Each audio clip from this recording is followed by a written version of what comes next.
अपने विचार अभिव्यक्त करें। अवनीश जी। बहुत बहुत धन्यवाद आचार्य जी। सबसे पहले तो मैं इस मंदिरों के शहर और इस लोक नीति के मंच पर मुझे सत्येंद्र जी ने आमंत्रित किया, इसके लिए बहुत बहुत धन्यवाद। मंच पर उपस्थित कुलगुरु आचार्य जी, हर्ष चौहान जी और सभी विद्वत जनों का साथ, आप सब मंथन कर रहे हैं। लोक नीति का मंच है तो निश्चित तौर पे कैसे भारत आगे बढ़े, इसकी चर्चा आप लगातार पिछले 2 दिनों से कर रहे हैं। अभी कैसे भारत का स्वर्णिम काल अमृत काल में बने, ये एक ऐसी अवधारणा है जिसको समझने के लिए मुझे लगता है भारत के उस स्वर्णिम काल को समझना पड़ेगा। और मुझे लगता है जीवन में परिवर्तन अगर किसी के आता है तो केवल एजुकेशन से आता है। शिक्षा एक ऐसा माध्यम है जो व्यक्ति के जीवन में परिवर्तन ला के उसको समाज के लिए भी उपयुक्त इंसान बनाती है और खुद के लिए भी वो कुछ कर सकता है। और शिक्षा को समझने के लिए, भारत की शिक्षा को समझने के लिए, जितना मैं समझ पाया हूं, मैं पिछले 20 वर्षों से एजुकेशन के क्षेत्र में काम कर रहा हूं, और वो भी ग्रामीण एजुकेशन के क्षेत्र में। गांव के बच्चों को कैसे पढ़ाया जाए, कैसे उनका जीवन संवारा जाए, कैसे उनके परिवारों की स्थिति को बेहतर किया जाए, कैसे वो भविष्य के प्रति सोच सके और कैसे वो अपना योगदान भारत के विकास में दे सके, इस पर मैं लगातार पिछले 20 वर्षों से काम कर रहा हूं। आप सब विद्वत जन हैं। मुझे लगता है कि जब हम भारत की शिक्षा व्यवस्था की बात करते हैं तो उस व्यवस्था को समझने के लिए हमें इस आजादी से पहले के समय का, मुगलों से पहले के समय का, इस पूरी व्यवस्था को 4 कालखंडों में बांटकर समझेंगे तो मुझे लगता है बड़े बेहतर तरीके से इस चीज को समझ भी पाएंगे और कैसे इस स्वर्णिम काल में हम शिक्षा के माध्यम से और आगे जाकर भारत को और सर्वश्रेष्ठ राष्ट्र बना सकते हैं। मुगल काल से पहले की जो शिक्षा काल प्रणाली रही है भारत की, जहां आर्यभट्ट जैसे विद्वान और चाणक्य जैसे गुरु आए, उस शिक्षा व्यवस्था को समझना है। उसके बाद मुगल कालीन शिक्षा व्यवस्था, जिस समय हम गुलामी के दौर से गुजर रहे थे, हमारे संसाधनों पे दूसरों का कब्जा था, और हमारे उस समय कैसे हमारे गुरुओं ने उस प्रणाली से कि एक ज्ञान हम दूसरे शिष्य को देके ज्ञान के माध्यम से ऐसे ट्रांसफर होता चला गया, पुस्तकें भी नहीं बची, उसके बावजूद भी ज्ञान आगे बढ़ता चला गया और संस्कृति संरक्षित रही। तो वो शिक्षा व्यवस्था। और तृतीय कालखंड, जिस कालखंड में अंग्रेजों का शासन यहां हुआ करता था, 1830 के आसपास एक अंग्रेज स्कॉलर एडम ने यहां पे सर्वे किया और वो पाते हैं कि बिहार और अपना जो बंगाल प्रांत था, यहीं पे लगभग 1 लाख के आसपास ग्रामीण विद्यालय संचालित हुआ करते। तो वो बेहतर शिक्षा व्यवस्था, और उसके बाद अंग्रेजों के काल की शिक्षा व्यवस्था, जो मैकाले का मॉडल हम कहें, जो मैकाले का मॉडल यहां धीरे धीरे आया, उसने भारतीयों को ऐसी शिक्षा देने की शुरुआत करी जिससे वो नौकर तो अच्छे बन सके लेकिन और किसी दिशा में आगे ना बढ़ सके। धन्य हो हमारे प्रधानमंत्री जी का। और वो आजादी के बाद की जो शिक्षा व्यवस्था अगले 70 वर्षों तक चली, बहुत काम किया हमने एजुकेशन के क्षेत्र में। इसमें हम प्रश्न चिन्ह नहीं उठा सकते कि हमने एजुकेशन के क्षेत्र में काम नहीं किया। हर गरीब को पढ़ाने की व्यवस्था हमने की, हर जगह उस शिक्षा को लेके गए, लेकिन उस व्यवस्था को हमने चलाया कैसे? वो उसी मैकाले के मॉडल पे, उस मॉडल पे जिसमें यह सोचा गया था कि ये हिंदुस्तान के लोग, इन लोगों को लंबे समय तक कैसे हम अपने अधीन रख सकें। उस शिक्षा व्यवस्था को लेकर हम 70 वर्षों तक चलते चले आए। जैसा अभी चर्चा हो रही थी कि यूनेस्को की रिपोर्ट आती है, वो गांव तक नहीं जाते। हमारी परंपराओं को, हमारी रीतियों को, हमारी नीतियों को, जो हमारे जिन परंपराओं को हम जीते थे, जब भारत दुनिया की 36% अर्थव्यवस्था का कंट्रोल करता था, उन नीतियों को कुरीतियां बता के, अंधविश्वास बता के खत्म कर दिया गया।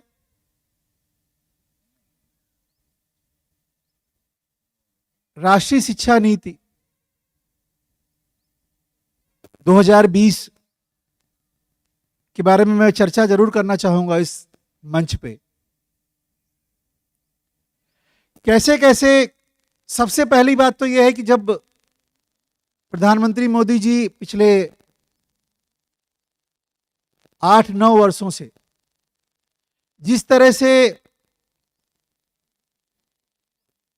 इस भारत को अपनी सांस्कृतिक मूल्यों की पहचान कराने के बाद कैसे हम उन्नति तक पहुंचे, इस बात की पूरी चर्चा होती है। और आज हर भारतीय इस बात की खुल के चर्चा कर पाता है, खुल के हम सब बात कर पाते हैं अपने बारे में, अपने संस्कारों के बारे में। आज इस लिटरेचर फेस्टिवल में जब जितना मैं सुन पाया हूं आज यहां आने के बाद, मुझे लगता है वो समृद्ध संस्कृति अगर युवाओं तक जाएगी तो निश्चित तौर पर परिवर्तन जरूर आएगा। आप जब शिक्षा पद्धति की बात करते हैं, नई राष्ट्र नीति, शिक्षा नीति आने के बाद हमको अपनी मूल भाषा में पढ़ने की स्वतंत्रता मिली है। हमको ये स्वतंत्रता ही नहीं थी कि हम अपनी मूल भाषा में पढ़ सकें। मराठी व्यक्ति अगर मराठी अच्छी जानता था और वो दूसरी भाषा अच्छी नहीं जानता था, तो लोग समझते थे ये विद्वान नहीं है। हिंदी भाषी क्षेत्र के लोग अगर हिंदी अच्छी जानते हैं और इंग्लिश अच्छी नहीं जानते थे, तो ये माना जाता था वो विद्वान नहीं है। और जब वो विद्वान नहीं रहते हैं, तो जब कॉन्फिडेंस चला गया किसी व्यक्ति का, तो कैसे उन्नति करेगा वो व्यक्ति। और इन्हीं मूल भाषाओं के आधार पर हम स्वर्णिम काल पहले ही जी चुके हैं। कहीं कुछ बहुत बाहर से लाने की आवश्यकता नहीं है। मैं कहीं पढ़ रहा था अभी कुछ दिन पहले, तो 1830 से पहले की जो शिक्षा व्यवस्था, उसमें हमें विश्वकर्मा जी का जो ज्ञान था वो पढ़ाया जाता था। और वो सारे वैज्ञानिकता के सिद्धांत, हर वो चीज जो मानव जीवन को आसान करती थी, जैसा अभी उदाहरण दे रहे थे हर्ष जी कि गाय लेके उनको ले जाके उनको दे दी, तो जो हमारी मूल आवश्यकताएं हैं, जो हमारे आसपास के परिदृश्य के हिसाब से हमारी जो जरूरतें हैं, टेक्नोलॉजी सच में वो सबसे बेहतर टेक्नोलॉजी होती है जो हमारे जीवन को आसान कर दे। और वो कठिन टेक्नोलॉजी अगर हम उस आदिवासी जन को सिखाने जाते हैं, जो लगे उसको कि ये टेक्नोलॉजी तो मेरे किसी काम की नहीं है, और वैसे किसी विद्वत जन को उस जिस तरीके से उस गांव के व्यक्ति ने अपने चीजों को आसान कर रखा है, वो अगर उसको दे दो तो वो नहीं समझ पाएगा। तो हमारी जो राष्ट्रीय शिक्षा नीति 2020 है, मैं चर्चा थोड़ी सी करूंगा इस विषय पे। हमको अपनी मूल भाषा में पढ़ने की स्वतंत्रता दे देती है। हमारे मौलिक विचारों को बच्चा प्राप्त करने विद्यालय आया, उसकी मौलिकता को ही खो दिया गया। हम और आगे पढ़े, मैंने एजुकेशन के क्षेत्र में काम किया है, तो मैं जहां जहां हर्डल फील करता था, मुझे लगता था कि मेरे इस क्षेत्र के लोगों की रिक्वायरमेंट ये हो सकती थी और यहाँ के बच्चे इस बात को बेहतर तरीके से समझ सकते। यानी कि अगर कोई गांव का बच्चा किसी एक अच्छी विधा को जानता है, उस विधा में अगर उसको डिग्री नहीं मिल सकती थी तो उसका ज्ञान बेकार चला जाता था। और पूरे परिवार का दबाव इस बात पे होता है कि उसको किसी तरीके से उसके जो हाई स्कूल के एग्जामिनेशन है, जो इंटर के एग्जामिनेशन है, जो ग्रेजुएशन के एग्जामिनेशन है, उसमें उसको अच्छे मार्क्स में डिग्री मिल जाए। इस शिक्षा नीति में उसका भी ख्याल रखा गया है कि उसको अपने मौलिक चीजों को पढ़ते हुए उसकी सेक्टर स्किल काउंसिल बना के उसको वहां भी डिग्री मिल जाए। तो मूल विषय इतना ही है कि अगर स्वर्णिम काल को वापस लाना है, इस अमृत काल से स्वर्णिम काल तक का जो सफर तय करना है, उसमें हमारी शिक्षा व्यवस्था, और शिक्षा व्यवस्था में भी ऐसी व्यवस्था जो व्यवस्था हमारी अपनी जो भौगोलिक परिस्थितियां हैं, हमारे अपने जो संसाधन हैं, उनका हम बेहतर उपयोग कैसे कर पाए, उसके साथ उनको आगे लेके बढ़ना पड़ेगा। आप विद्वत जन हैं, मुझे लगता है आप लिखेंगे, पढ़ेंगे और चर्चा भी करेंगे। आप किसी ग्रामीण क्षेत्र में कहीं भी चले जाइए, ऐसा नहीं है वो अपना जीवन यापन नहीं करते। क्या हमारी शिक्षा व्यवस्था उनकी ही चीजों को, जिस क्षेत्र में वो काम करते हैं, जहां वो काम करते हैं, उनकी चीजों को ही सुधार करके हम कुछ थोड़ा सा परिवर्तन लाके उसमें थोड़ी सी टेक्नोलॉजी जोड़ के उन्हीं चीजों में सुधार लाके उसमें परिवर्तन अगर लेके आएंगे तो निश्चित तौर पर वो उनके लिए ज्यादा उपयोगी साबित होगी। ऐसा बहुत कुछ करते हुए मुझे लगता है मैं पहले भी थोड़ा विलंब से पहुंचा हूं, तो बहुत लंबा समय ना लेते हुए आप सब विद्वत जनों को कैसे आप अपने मूल के साथ अपने विद्यार्थियों को जोड़ पाएं, समाज के आप सब चिंतक उन सब सामाजिक कुरीतियों को दूर करते हुए जो समाज में कुछ अच्छा हो रहा है उसको कैसे एजुकेशन के साथ जोड़ पाएं। आज परिवर्तन का दौर है। जब चर्चा होती है तो काशी से लेके उज्जैन तक, मथुरा से लेके अयोध्या तक, हर जगह किस तरह से हम अपनी संस्कृति को समृद्ध करते जा रहे हैं। और आज मैं जब यहां आ रहा था तो G20 के लिए जब खजुराहो आप सजा रहे हैं, तो मैं लखनऊ से आ रहा हूं, तो लखनऊ भी G20 के लिए सजाया गया है। और उस भारत की समृद्ध संस्कृति की झलक दुनिया में जाए,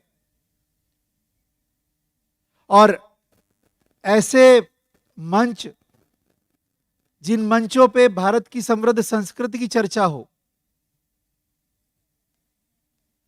हमारे पास, मैं ग्रामीण क्षेत्र में एजुकेशन में काम करता हूं, बच्चों के नॉलेज के कंटेंट में कहीं कमी नहीं है। ये दबा दबा के दिखाया गया। वो जो एजुकेशन पॉलिसी अंग्रेजों के जमाने से चली आ रही थी और आजादी के बाद भी चलती चली आई, उसने केवल यही सिखाया कि नहीं, आप जो मूल रूप से करते हैं वो सब गलत है, हमने जो पश्चिम से दिया है वो सही है।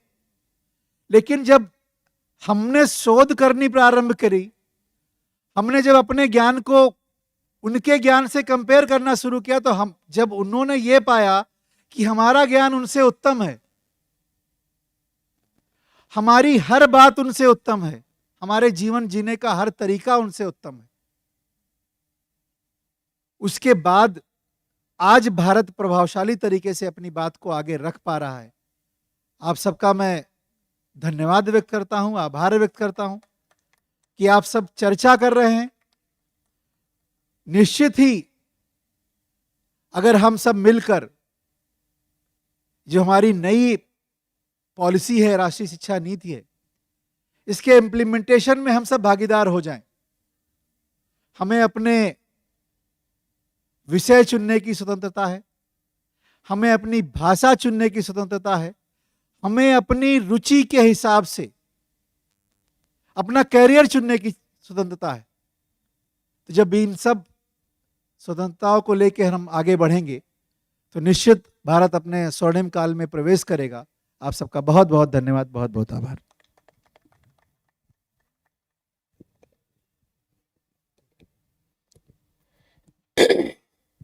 आदरणीय चौहान जी, आदरणीय अवनीश जी, आपने विविध विषयों पर अपने विचार अभिव्यक्त किए।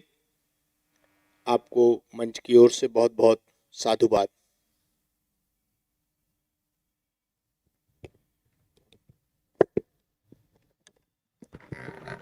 बहुत बहुत धन्यवाद।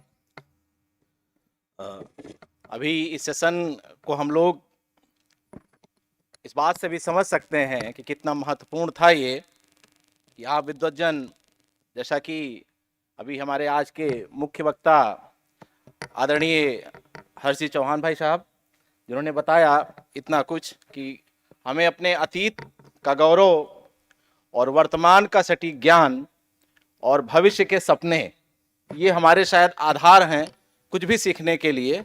इसके साथ साथ जो प्रैक्टिकल चीज़ें हैं, समस्याएं हैं, जो क्योंकि आप सिस्टम से जुड़े हुए हैं, चीज़ों पे काम कराते भी, देखते भी, अध्ययन भी कराते हैं कि कैसे हमारे यहाँ पॉलिसीज़ बनती हैं लेकिन इम्प्लीमेंटेशन सही से नहीं हो पा रहा है। जो स्थानीय समस्याएं हैं उससे शायद सिस्टम उतना परिचित नहीं है, क्योंकि उसका दृष्टिकोण भी आपने बताया क्या वजह है उसकी, क्योंकि हमारा जो अध्ययन का जो मॉडल है वो शायद अभी भी वेस्टर्न है, उसको हमें अपने स्थानीय अनुरूप में ढालने की ज़रूरत है। बहुत बहुत धन्यवाद भाई साहब, इतना अच्छा आपने जो हम लोगों को मार्गदर्शन दिया है। यहाँ पर बहुत सारे विद्वानजन हैं जो आपके निर्देशों का शायद पालन करेंगे और भविष्य में शायद इसका इम्प्लीमेंटेशन हो पाएगा। और हमारे बीच जो आज के वक्ता रहे हैं, विशिष्ट वक्ता हैं इंजीनियर अवनीश जी, जो हम लोग को हमेशा कभी भी कुछ भी करना होता है तो तुरंत आपका सहयोग मिलता है। आप हमारे घर जैसे हैं, घर के मेन सदस्य जैसे हैं। फिर भी क्योंकि हम लोग की परिपाटी है कि आप सबका मैं सम्मान करूं, तो मैं आदरणीय सत्येंद्र जी से निवेदन करूंगा कि कृपया आकर के आज के हमारे मुख्य वक्ता श्री हर्ष जी चौहान भाई साहब का मोमेंटो देकर सम्मान करें।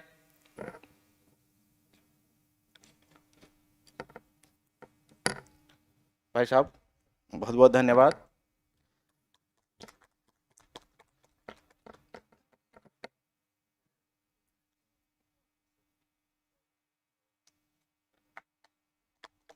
सत्येंद्र जी इस पूरे केएलएफ के क्यूरेटर हैं।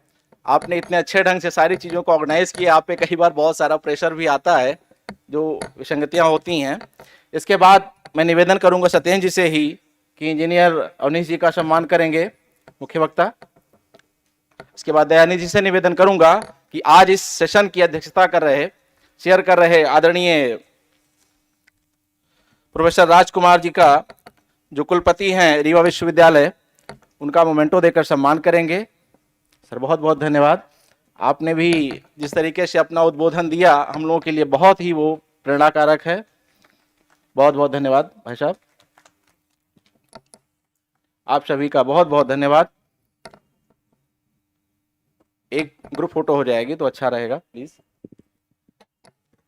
इसके बाद आदरणीय मुन्ना पांडे जी को मैं निवेदन करूंगा कि अगले सेशन को आप मॉडरेट करेंगे, कृपया मंच पर आ जाएं। आप